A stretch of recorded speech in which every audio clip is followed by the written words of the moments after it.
Hi, welcome back to my channel. My name is Jennifer. Today I'm going to talk about PTSD and trauma, and I use those words interchangeably, but I will go into more detail about what is diagnosable as PTSD. It would be remiss to talk about these things without giving some historical context. Today, it is pretty common to hear about trauma and recovery and ideas for healing. In fact, we talk so much about healing in social media, and that is wonderful. There's so much access to information that the community of trauma healers can get their message out there. There are so many books, it's so well understood by many, but it wasn't always this way. And if we go back throughout history, collectively, and Judith Herman talks about this in her book, Trauma and Recovery, that was first published, I think the first edition came out in 1992, and it was groundbreaking. And she is an incredible friend to trauma survivors. I highly recommend that book, Trauma and Recovery. I'm going to quote her a few times today. But she talks about in history how there are some social movements and waves where it's pushed into the forefront to be seen and addressed and talked about. And society has to do something to accept and talk about it, because our tendency is to repress, just like in the human individual, we repress or dissociate. As a society, we've done the same. So the three waves historically of recent years has been back of what they called hysteria in women during the time of Freud.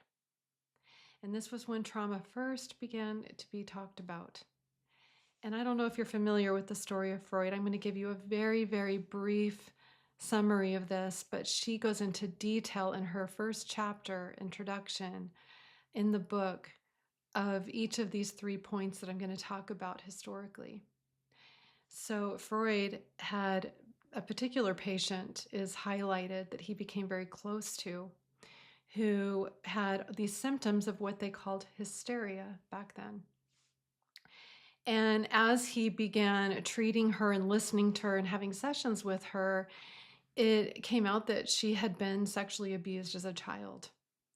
And in fact, her father was a pedophile who had passed her off to friends. The story is pretty horrific. As he believed her, listened to her, and cared about her, her symptoms of what they called hysteria were decreasing, and she was getting better.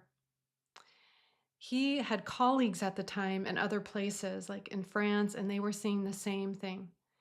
They were meeting with these women who were having these symptoms, and then they recalled being sexually abused as children.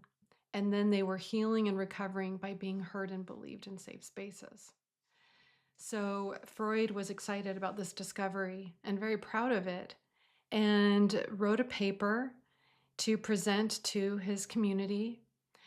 Well, when the perpetrators are powerful men in the community, this is not going to be met with a very well received response. And that's exactly what happened. And he was shunned, and he got a poor response. And Freud lacked courage in this situation, in my opinion. And he completely took back his theory and everything that he had said, and instead changed it. And out of that is what came the complexes that he named, the Oedipus complex and others around, that he said the women had fantasized and made up these stories. A huge betrayal that devastated the one patient in particular and other patients as well. So historically, we can see that there can be resistance in supporting survivors of trauma. In her book, she says, and I'm going to paraphrase since I don't have it to read word for word for you, but she says, that it's so easy to take the side of the perpetrator because all the perpetrator asks is that the bystander do nothing. And it's very hard to believe difficult things are happening in society. She says the victim demands, engagement, believing, um, taking action. So it's difficult. And so there was a second wave that came through historically with trauma coming into the forefront in the field of psychology. And that was after the First World War.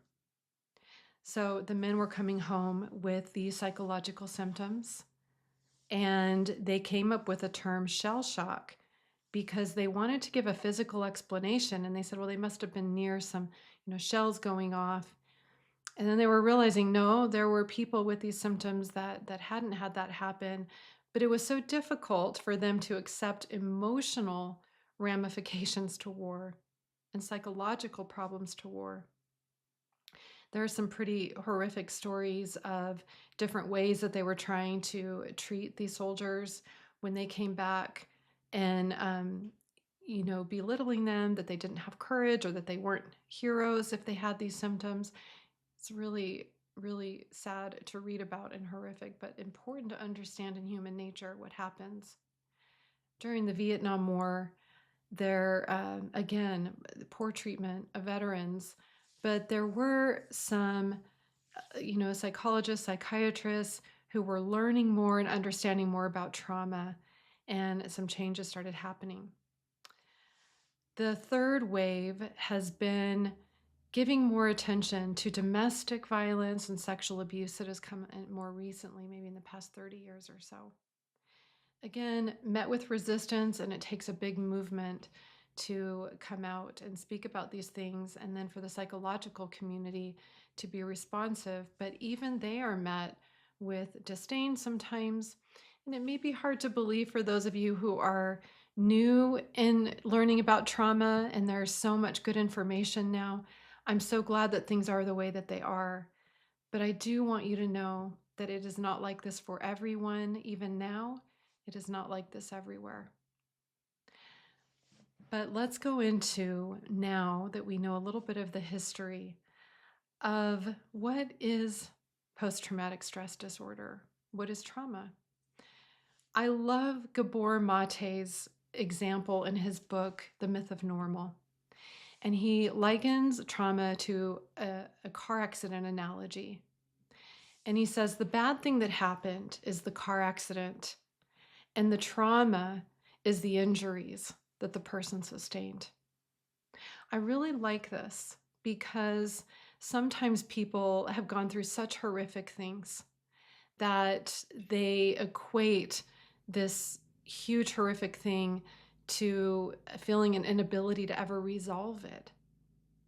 But whatever has happened to you, the injuries that have happened inside your body as the response to this event can be treated and, I believe, fully healed.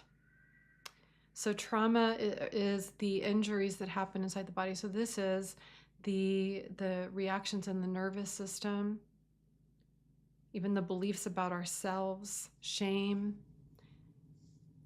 so emotions and things that surface later. So now we're going to talk about that.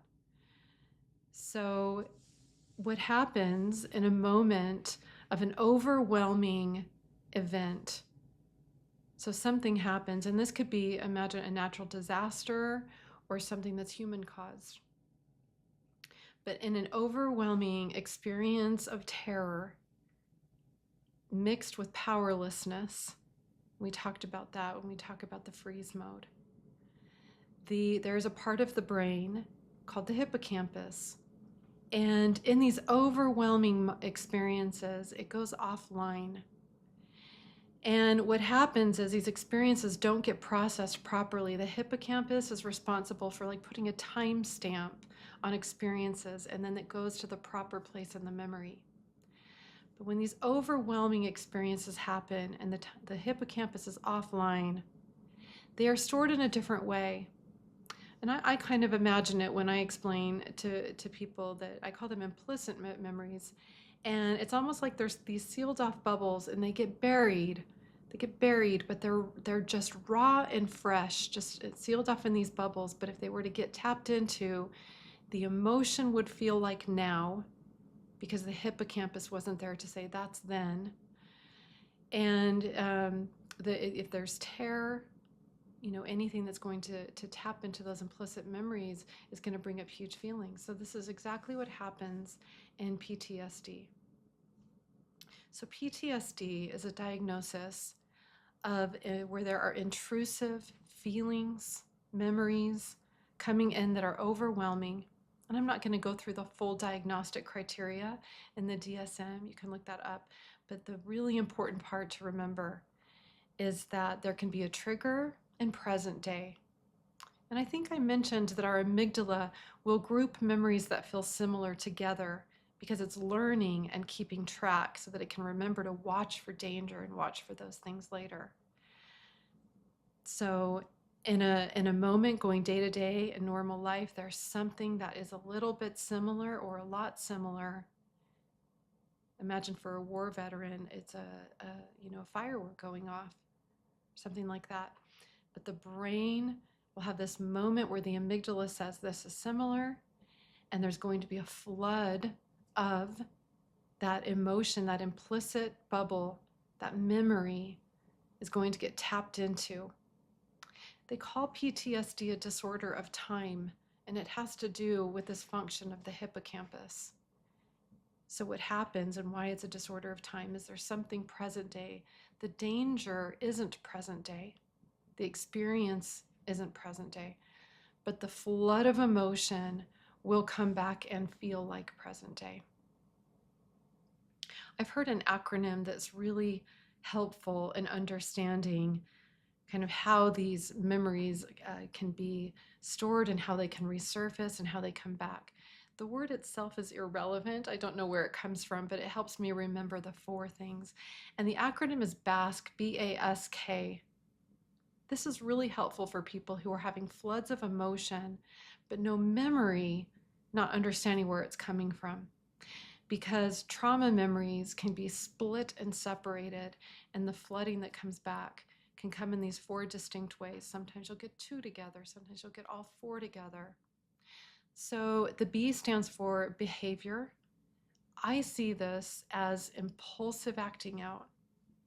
I sometimes see this as self-harm, some sort of intense expression that doesn't really make sense in the now, but it's connected to something really big. The next one is affect, which are the emotions, and I see this a lot. Someone will come into my office, they had some sort of life event that just seemed like a normal life event, and suddenly they are flooded with intense feelings of terror, not knowing where they're coming from. And when I can explain this, and we can call it an emotional flashback, it gives them relief and some language when they're not understanding what's happening to them. The S stands for sensation, body sensations. This can manifest as headaches, other things that are held in the body, symptoms in the body, aches and pains, paralysis, exhaustion. And the K stands for knowledge, which is the actual memory. So knowing what actually happened. So people with trauma can have these come back separately. Imagine having a memory of something and being able to talk about it and feeling absolutely nothing about it. And so you can see how in that situation it's split from the emotion. So understanding how overwhelming trauma is, and for a person who is having these experiences resurface after. So during trauma, well, imagine being on the battlefield. That is not the time when these things resurface. I'll have people so frustrated and confused of like, my life is so good now. I got out of that situation. I just want to move on. I don't want to deal with it. Why is it coming back now? And the need for the body to, like I said in the last video, complete the cycle. The need for the nervous system to move through what was held in freeze mode is powerful, and it will persist and it will resurface when your brain determines you are safe enough to do it. So it can seem to come at these really inopportune times. So understanding trauma, we can have huge compassion on those who have suffered with it and suffer with the resurfacing of it. And having these things come in and they don't know where it's coming from and it's overwhelming. So I invite you to have kindness and compassion for anyone with trauma in your life. And if it's you, have compassion and patience with yourself. In the next video, I'm going to explain the treatments that are available for reprocessing trauma, restoring the nervous system back to normal responses. Thank you so much for being here today. I'll see you in the next video.